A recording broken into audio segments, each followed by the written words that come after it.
Merhaba, ben Erol Eti.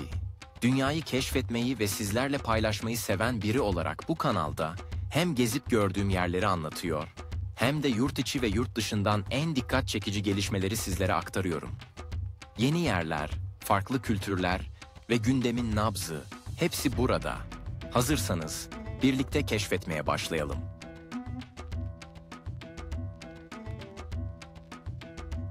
Şöyle düşünelim, yanardağlar patlamadan önce bize bir nevi uyarı sinyali gönderiyor. Ama bu sinyaller öyle basit değil. Adeta deşifre edilmesi gereken karmaşık bir kodla yazılmış.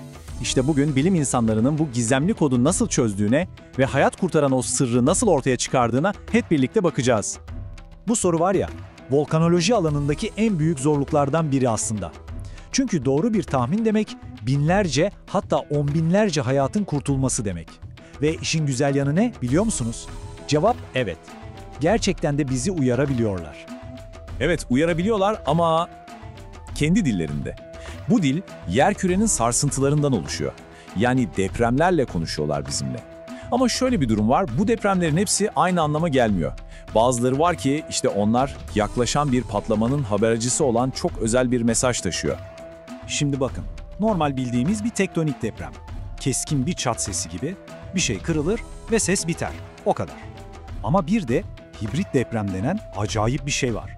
Bu aynı o keskin çat sesiyle başlıyor ama sonra bitmiyor. Arkasından uzun, böyle derinden gelen bir uğultu devam ediyor. İşte bilim insanlarının kafasını yıllardır kurcalayan da tam olarak bu gizemli uğultuydu. Nereden geliyordu bu ses? Peki bu tuhaf hibrit depremlerin ne anlama geldiğini daha iyi anlamak için haydi gelin şöyle bir sahaya inelim. Bu sinyallerin patlamaları nasıl haber verdiğine dair gerçek hayattan örneklere bir göz atalım. Yani bu durum sadece tek bir dağa özgü bir şey değil, kesinlikle küresel bir olgu. Amerika'daki St. Helens'ten Kongo'daki Nyamulagira'ya kadar dünyanın dört bir yanındaki volkanologlar adeta kulaklarını toprağa dayamış, bu sismik fısıltıları dinleyerek yaklaşan tehlikeyi anlamaya çalışıyor.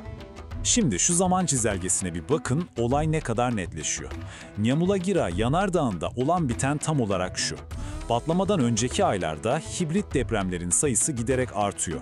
Nisan'da tek tük, Mayıs'ta sayı fırlıyor, adeta bir sürü haline geliyor ve Haziran'da günde 60'a kadar çıkarak zirve yapıyor. Ve sonra ne oluyor? Patlama. Yani bu tesadüf olamayacağı kadar açık bir desen. İşte bu alıntı her şeyi özetliyor aslında. Diyor ki, bu tür depremlere özel dikkat gösterilmeli. Neden? Çünkü bunlar yakın patlamaların doğrudan habercisi. Yani bu sinyalleri doğru okumak akademik bir merak değil, tamamen bir ölüm kalım meselesi. Doğanın adeta son uyarı zili bu. Ama işte tam bu noktada o can alıcı gizem karşımıza çıkıyor. Tamam, hibrit depremler bir uyarı, bunu anladık ama bu garip uğultuya tam olarak neyin sebep olduğunu bilmiyorduk. O fiziksel mekanizmayı çözmeden bu sinyale ne kadar güvenilebileceğimiz hep bir soru işareti olarak kalacaktı. Sağdaki gözlemler bir yere kadar ipucu veriyordu ama gizemi tam olarak çözmek için kontrollü bir ortama ihtiyaç vardı. Yani bilim insanları ne yaptı dersiniz? Madem biz dağa gidemiyoruz, o zaman dağı laboratuvara getirelim dediler. Bir yanardağın derinliklerindeki koşulları laboratuvarda baştan yaratmaya karar verdiler. Peki bu dahiyane deney nasıl yapıldı? Şöyle bir bakalım. Önce gittiler gerçek bir yanardağdan, Etna'dan bir kaya numunesi aldılar. Sonra bu kayayı aldılar ve sanki yerin kilometrelerce altındaymış gibi inanılmaz bir basınca maruz bıraktılar. Tabii volkanik sistemlerin olmazsa olmazı ne? Su. Kayayı suya doyurdular ve sonra kırılana kadar sıkıştırdılar. Ama en kritik kısım şuydu, bu kırılma anında çıkan o en ufak çıt sesini bile duyabilen ultra hassas sensörlerle her şeyi kaydettiler. Ve işte tam da bu deney sırasında o evreka anı yaşandı. Yıllardır çözülemeyen o büyük gizem mikroskobik ölçekte laboratuvarda gözler önüne serilmek üzereydi. Şimdi bir hatırlayalım. Hibrit depremin iki parçası vardı değil mi? Birincisi, kayanın çatladığını gösteren o yüksek frekanslı, keskin çat sesi. İkincisi de o gizemli, düşük frekanslı uğultu. Bilim insanlarının peşinde olduğu şey de işte bu uğultunun kaynağıydı. Ve işte kilit bulgu karşılarındaydı. Deneyi kuru bir kayayla yaptıklarında duydukları tek şey o bildiğimiz çat sesiydi. Normal bir mikrodeprem. Ama kayanın içine su eklediklerinde hem o çat sesini hem de arkasından gelen o meşhur uğultuyu duydular. Her şeyi değiştiren şey suydu. Anahtar buydu. Bu bulgu her şeyi açıkladı. Bakın mekanizma nasıl işliyor. İlk olarak kaya çatlıyor. Bu duyduğumuz çat sesi, yani yüksek frekanslı kısım. Ama hemen ardından çatlak sanki kendini iyileştirmeye çalışır gibi hızla geri kapanıyor. İşte bu kapanma anında içeride hapsolan su inanılmaz bir basınçla sıkışıyor. Adeta bir mengenede sıkışır gibi. Ve bu aşırı basınçlı su bir anlığına dışarı püskürürken bir titreşim yaratıyor. İşte o gizemli uğultu da tam olarak bu sıkıştırma anında ortaya çıkan titreşimin ta kendisiymiş. Tamam, laboratuvardaki bu mikroskopik keşif gerçekten inanılmaz. Ama bunun St. Helens gibi, Nyamulagira gibi devasa yanardağlar için ne anlama geldiğini düşünmemiz lazım. Haydi şimdi laboratuvardaki bu bulguyu alıp tekrar gerçek dünyaya, o devasa lav dağlarına geri dönelim. İşte bu tablo anlayışımızdaki o büyük değişimi özetliyor. Bakın, eskiden ne düşünüyorduk?